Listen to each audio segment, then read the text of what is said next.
Hello, everyone, and welcome to Hello Word, the podcast where we dive into the fascinating world of English words. I'm Alex, and I'm thrilled to have you here today. Our word of the day is bath, a simple yet essential noun that means washing your body in water. Whether it's part of your daily routine or a way to unwind, the bath plays an important role in our lives. The word bath is often used when talking about personal hygiene or relaxation. For example, after a long day, you might say, "I'm going to take a bath to relax."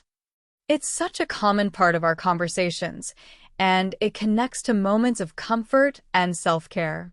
Let's explore some synonyms for bath. Words like soak, wash, or cleanse can sometimes be used in similar contexts.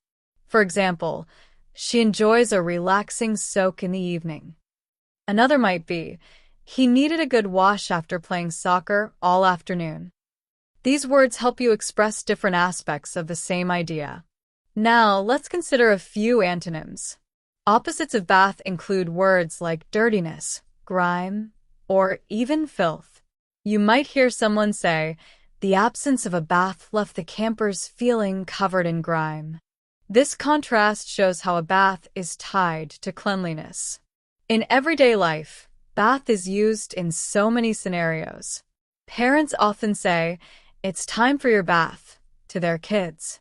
Or you might hear, "The hotel room has a luxurious bath," when describing a nice bathroom. The word can also appear in phrases like bath salts or bubble bath, which evoke relaxation and pampering. Here are a couple of examples of bath in sentences. After the hike, a hot bath felt like heaven. Another might be, "The baby splashed happily during her evening bath." That wraps up our exploration of the word bath. We've covered its definition, synonyms, antonyms, and examples in daily life. Thank you so much for joining me on today's episode of Hello Word. If you enjoyed learning with us, please subscribe to the podcast and leave a review. Your support helps others find the show and join in on the fun. I'd also love to hear from you. Create your own sentence using bath and share it in the comments. Thanks again for listening, and I'll see you next time.